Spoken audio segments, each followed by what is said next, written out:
কলকাতা, উনি বলতেন আমি কলকাতা বয়, আমাকে কেউ চিট করতে পারবে না। ওনার টালিগঞ্জে জন্ম হয়, বড়বাজার মতি সিটি স্কুলে পড়াশোনা করেন, স্কটিশ চার্চ কলেজ থেকে উনি গ্রাজুয়েশন করেছেন, বিএসসি অনার্স। নিজে ব্যবসায় করলেন, পরে 50 বছর হয় সন্ন্যাস নিয়ে তারপরে প্রচার শুরু করছিলেন, প্রিপারেশন করছিলেন। ওনার হাতেই এই রথযাত্রা শুরু কলকাতা। আজকে 55th কলকাতা রথযাত্রা, এটা স্কন্দার আয়োজন বলেছে পুরো কলকাতা এমন 9 লক্ষ লোক অ্যাটেন্ড করে, বাড়িতে এসে সবাই অপেক্ষা করে এই দিনে এসে জগন্নাথ রথে জগন্নাথকে দর্শন করে। তো আমাদের রুট রয়েছে, আগেবার যেরকম রুট রয়েছে সেই রুটই থাকবে। রুট ব্যাপারে বলে দিচ্ছে, সোজা রথ 16 জুলাই, আর ইনগ্রেশন শ্রীমান দয়ারামপুর বলে দিয়েছেন। ইসকন আলবার্ট রোড থেকে শুরু হবে, তারপরে হাঙ্গারফোর্ড স্ট্রিট হয়ে HSC post road, Sarat post road, Hazra road, Shyama Prasad Mukherjee road, SP Mukherjee road, Exide crossing, Jawaharlal Nehru road, Outram road, brigade parade ground. যে আমাদের গুন্ডিচা মন্দির, গুন্ডিচা বিশেষ, গুন্ডিচা দর্শন খুব বিশেষ।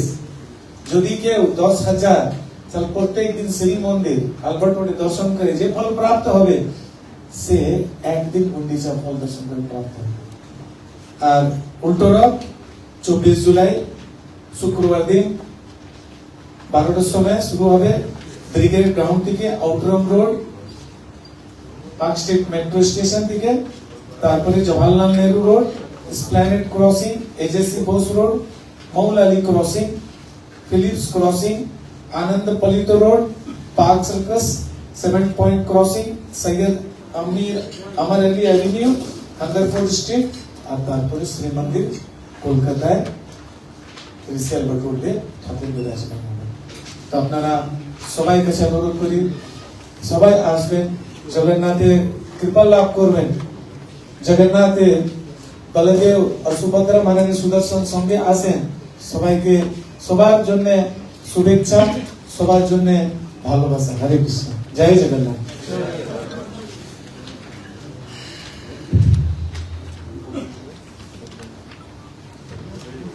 তো রথের মেলায় 9 দিন সোজা রথ থেকে উল্টো রথ, আপনারা সবাই রথে আসবেন।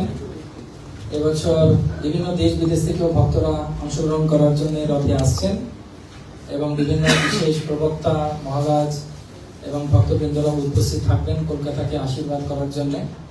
তো গত বছর আমাদের রিপোর্ট অনুযায়ী প্রায় 30 লাখ মতো লোক সোজা রথ থেকে উল্টো রথের মধ্যে আনাগোনা করেছেন এবং ভগবানের দর্শন করেছেন, ভগবানের আশীর্বাদ পেয়েছেন। তো বিকেল 4টে থেকে বিশেষত অনুষ্ঠান শুরু হয় মেলা গ্রাউন্ডে, সেটা চলে রাত্রি 8:30-9টা অবধি। তো সেই সময়টায় প্রাইম টাইম আমাদের বলা হয়। আর দিনের বেলা ভাগবত কথা হবে 7 দিন সবার জন্য।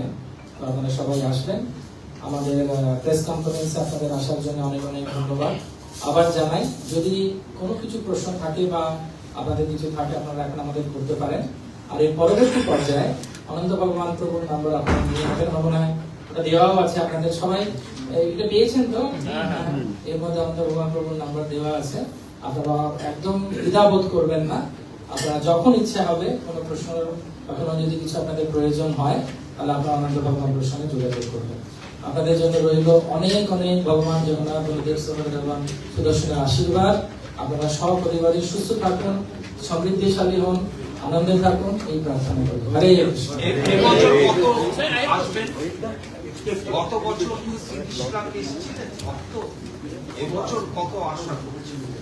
9 দিন মিলিয়ে সোজা রথ থেকে 9 দিনের ভেতরে এটা নির্ভর করছে ভগবানের উপরে, আপনাদের উপরে। আপনারা যেভাবে লিখবেন, ছড়াবেন, তত বেশি আমাদের আরো ভক্ত আসবেন, আরো বেশি লোক আসবেন। তা আমাদের এটা সবার জন্যই, তো সবাই তো আনন্দ পায়ও। এবং এত বড় হারে এত সুন্দর একটা অনুষ্ঠান ইসকন আয়োজন করে, সেটা কলকাতাবাসীরা আমাদের পাশে থাকেন বলে আমরা করতে পারি। এবং কলকাতার জনসাধারণের উপর জগন্নাথের একটা আশীর্বাদ, এই জগন্নাথ এই অনুষ্ঠান এখানে অনুষ্ঠিত করছেন। বিদেশি কতজন আসতে পারে? আমাদের Russia, China, America, Ukraine, Japan, আর মালয়েশিয়া, সিঙ্গাপুর, অস্ট্রেলিয়া থেকে বক্তারা আসছে এবং ওনারা বিভিন্ন অনুষ্ঠানে কীর্তনও করবেন, ভজনও করবেন, ড্রামাতেও আছেন, আর ভগবানের সেবাতেও থাকবেন। আপনারা ওদেরকে দেখতে বিশেষ পাবেন। অতিথি কারণ হলো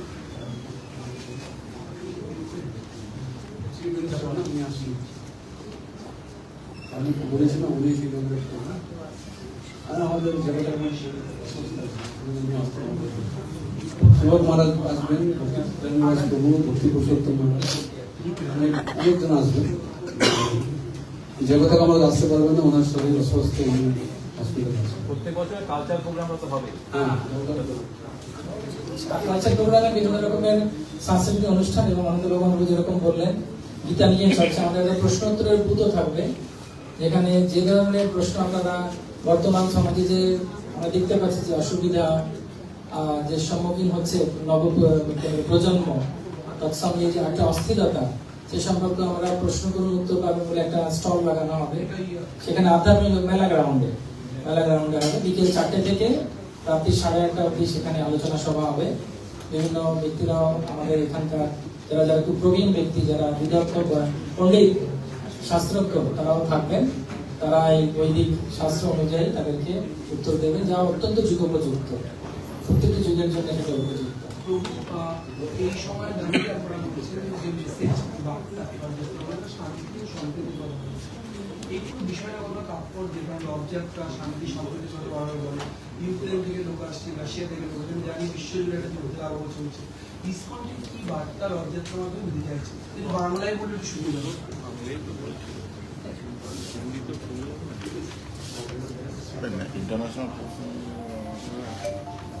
যুদ্ধ যে হচ্ছে এর প্রধান কারণ হচ্ছে যেটা বৈষ্ণব বা চৈতন্য মহাপ্রভুর মতে, সেটি হচ্ছে কৃষ্ণ ভুলি জীব অনাদি বহির্ভ, অতএব মায়াতারে দেয় সংসার।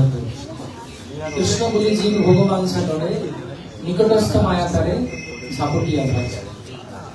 প্রত্যেকজন ব্যক্তির একটি অহংকার আছে 3 গুণের দ্বারা, যেটা ইসকনের প্রতিষ্ঠাতা আচার্য অভয়চরণ অরবিন্দ ভক্তিবেদান্ত স্বামী শিল প্রভুপাদ একটা খুব মজা করে বলেছিলেন, আমরা বলছি ইউনাইটেড নেশন, কিন্তু প্রত্যেকদিন একটা করে পতাকা বেড়ে যাচ্ছে, তাহলে ইউনাইটেড নেশনটা হলো কোথায়?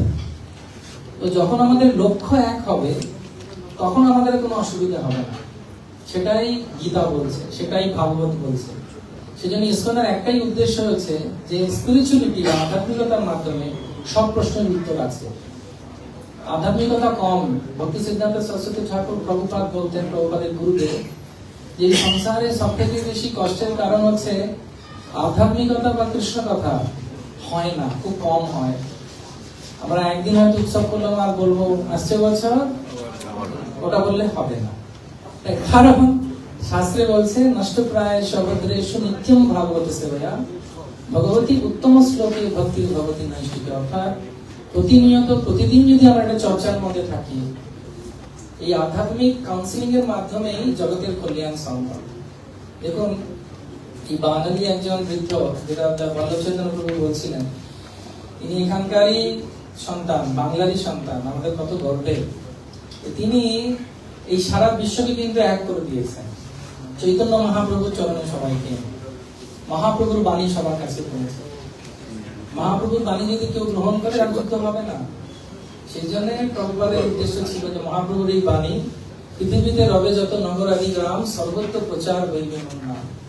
ভারত ভূমিতে হইল মনুষ্য জন্ম, যার জন্ম সার্থক করে করো পরোপকার। এই পরোপকারটি কি? তাতে যুদ্ধ হবে না, যারে দেখো তারে কহ কৃষ্ণ উপদেশ, আমার আজ্ঞায় গুরু হইয়া তার। সেই জন্য ইসকনের একটাই বাণী, স্মর্ত্যপ্য সততম বিষ্ণু নিঃস্মর্ত্য জাতি ছিল। অর্থাৎ সর্ব অবস্থায় ভগবান বিষ্ণুকে স্মরণ করা, আর কোন অবস্থায় ভগবানকে না ভুলে যাওয়া, তাহলে আর এই অশান্তি হবে না। গত বছর ইতিহাসরা এখন দেখবেন আমাদের রাশিয়ান ইউক্রেনিয়ান ভক্ত একসঙ্গে নাম আছে, ওখানে যুক্ত হচ্ছে, সেখানে ওরা একসঙ্গে আমি একটা পয়েন্ট আনন্দমোহনপুর দয়ারামপুর থেকে অ্যাড করে বলতে চাইছি, দেখুন এসে ভক্তিবেদান্ত স্বামী প্রভুপাদ আমেরিকায় গেলেন, এসে ভক্তিবেদান্ত স্বামী প্রভুপাদের কত বড় যোগদান আছে।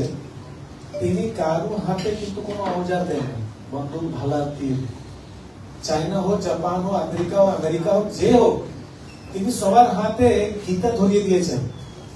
সেই জন্য এত কান্ট্রি সবাই একসঙ্গে প্রার্থনা করছে, ভগবানকে পুজো করছে। বলুন এটা শান্তি দূত, উনি সবচেয়ে বড় শান্তি দূত হয়েছেন কিনা? তো এটা প্রভুপাদের কৃপা, উনি গীতা দিয়ে হৃদয় পরিবর্তন করতেছেন, কোনো ঝগড়া কোনো প্রশ্নই নেই। সেই জন্য সবাই মিলে আজকে নৃত্য করছে, কীর্তন করতে, ইউক্রেনিয়ান বলুন আর রাশিয়ান বলুন। আমরা দেখতে পাচ্ছি প্রবল বলেছিলেন কি আমি একটা বাড়ি বানিয়েছি যার মধ্যে সবাই থাকতে পারে। তো এখানে যেরকম প্রভু বলেছিলেন ইউক্রেনিয়ান আর রাশিয়ান আসছেন, আর মিডল ইস্ট থেকেও আসছেন, আমেরিকা থেকেও আসছেন। আর এর রথে আমাদের অনেক হিন্দুরা আসছে, আর অনেক মুসলমানও আসছে, খ্রিস্টিয়ানও আসছে, ওরা প্রসাদ পাচ্ছে আর ভগবানের দর্শন করছে। আপনি দেখতে পারবেন অনেক যারা কাজ করছে, সেবা করছে, ওর মধ্যে মুসলমানও আছে। তো এরকম একটা প্রভুপাদ বাড়ি বানিয়েছেন যেখানে সবাই থাকতে পারেন একসঙ্গে, ভগবান জগন্নাথকে কেন্দ্র করে। সব ধর্মের সম্মান। হ্যাঁ, মহাপ্রভু, আমার একটা প্রশ্ন, মায়াপুরের স্পট আর কলকাতার স্পট এই দুটোর মধ্যে তাৎপর্যপূর্ণটা কি আছে? ইসকন হচ্ছে একটা সংস্থা যার ভারতে ছিল প্রভুপাদ রেজিস্টার করেছিলেন বম্বেতে, মুম্বইতে। তো ইসকনের হেড অফিস হচ্ছে মুম্বই, আর কলকাতায় মায়াপুর হচ্ছে ব্রাঞ্চ। এটা হচ্ছে ইন্ডিয়ার জন্য, কিন্তু যেহেতু মায়াপুর ছিল মা চৈতন্য মহাপ্রভুর জন্মস্থলী, আর আমাদের প্রভুপাদ প্রচার করেছিলেন, কিন্তু আসল ফাউন্ডার হচ্ছে চৈতন্য মহাপ্রভু, যিনি 500 বছর আগে এটা স্থাপন করেছিলেন। সেই জন্য প্রভুপাদ চেয়েছিলেন সম্পূর্ণ বিশ্বের spiritual capital, spiritual head office মায়াপুরে। লিগালি সম্ভব হবে না, যদি প্রত্যেক দেশে দেশে সেপারেট ওদের আইন অনুসার প্রতিষ্ঠা করতে হবে, কিন্তু মায়াপুর হচ্ছে spiritual head on the whole world. কিন্তু লিগাল দৃষ্টিতে, ল দৃষ্টিতে হচ্ছে মায়াপুর হচ্ছে বম্বে ব্রাঞ্চ, যেরকম কলকাতা। এরকম ইন্ডিয়াতে আমাদের মোটামুটি 500-600 মন্দির আছে, তার সবাই হেড অফিস হচ্ছে ওয়ার্ল্ডের কত আছে? আমি ইন্ডিয়াতে বলতে পারছি বেশি হতে সব জায়গায় 20,000 হতে পারে।